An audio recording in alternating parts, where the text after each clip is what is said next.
Every brand new 2K game has about 10 roster updates throughout the entire year that upgrade and downgrade players based off of their performance in the regular season. What I'm going to do today is my first ever roster update award show where I give brand new awards for players based off their performance in the year, like the most overrated player, most upgraded in the year, and most downgraded in the year, and many other awards like these. Get pasa to the pack. It is Pack here. I'm going to be doing that in today's video. If you like this kind of content when it comes to NBA 2K and roster updates, I'm going to be doing them for NBA 2K25. So please join the pack and subscribe. Let's get it, man. First up, it is most improved player. Clarification, this cannot be a rookie. You can't call rookie a most improved player if you don't even know how good he was at the start of the year. So these are only players that are a sophomore or older that had the highest upgraded rating possible in the year. And that player is Vince Williams Jr., who was in his second season in the NBA with the Memphis Grizzlies. He was a 69 overall and ended the year as a 78.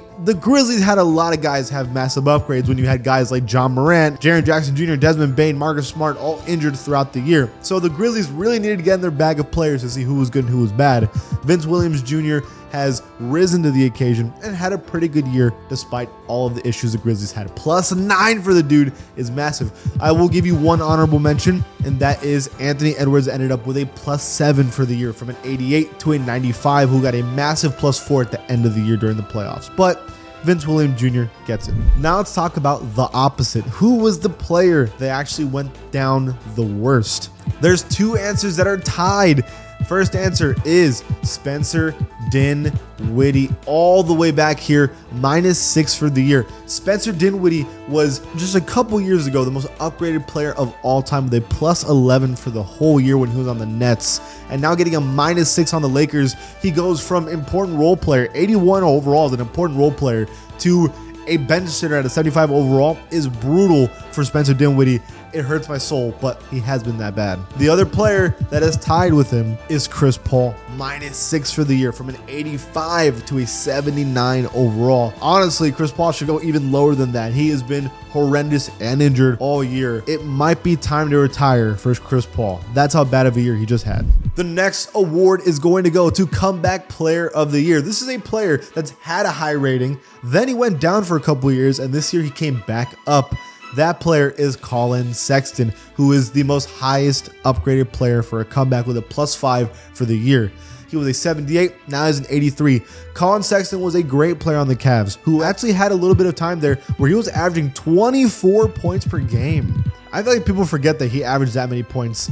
He had a bad couple years, but this year really clicked with Utah and had himself a nice season. Hopefully this can continue for the next couple years and Utah can be a pretty good team. Congrats on the comeback, Colin Sexton. This one is going to be an opinion, but this is the most underrated player. This is a player that I feel has done really well statistically and playstyle wise all year and never got the proper upgrade he deserved that year. I think this year was really obvious. Cam Thomas. Cam Thomas for the majority of the year was barely an 80 overall at best. He just got a +3 at the end of the year at an 83, but Cam Thomas was averaging the most points for the Nets essentially all year while getting less minutes than a lot of the starters. That is impressive. Cam Thomas is a bucket getter. To this day, I still feel like he's underrated. He could probably be around an 86 to an 87, just going off the numbers that he averages. I know that he's really just a scorer. That's all he can really do, but he's elite at it. And I think when you're that good at scoring, the most important thing in basketball, you're going to get upgrades. To this day, the most underrated player of the year throughout the year. And how about most overrated player? This is a player that has a pretty high rating for most of the year when he didn't deserve it at all. This one to me is super obvious, and that's going to be Bol. 76 overall to this day is crazy. Bol barely even got minutes with the Suns at all and staying at a 76. To clarify, that would make him the 6th best player on the Phoenix Suns tied. In no world is Bol the 6th man on the Suns when Eric Gordon, Eubanks, Royce O'Neal, even Okogie all outplayed him all season long. I think this is a crazy rating to give him. Biggest surprise of the year. This is a player that has a really high rating and nobody saw it coming. That player is obviously Dante Exum, 78 overall for the season, making him tied for the 5th best player on the Mavericks, a team that might go to the conference finals. Is crazy. Dante Exum was out of the league, averaging 4 points, 4.7 points, never really had a good year.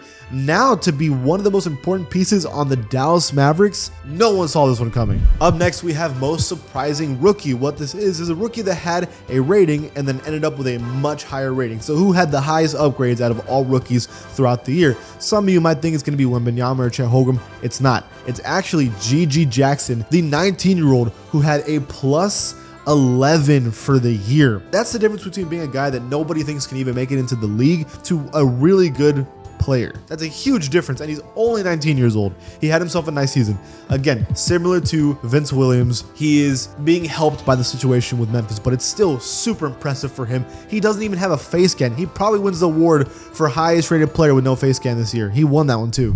And finally, we have the highest rated jobless player. This is a player in the NBA that has the highest rating but has no team, and that is going to be John Wall and Kevin Porter Jr., both having very different reasons why they don't have a job right now. John Wall just because he's fallen off, Kevin Porter Jr. because he's gotten himself in some trouble. Both 78 overalls aren't the lowest we've ever seen as free agents. DeMarcus Cousins was like an 81 overall free agent before. Isaiah Thomas was like an 85 overall free agent at some point, but still, these two both need to figure it out. They want to come back to the league. Those are the awards. What do you guys think about these? Do you think any of them are wrong? Leave it in the comments below. And if you like this channel, please give it a sub. I'll see you guys soon. Bye.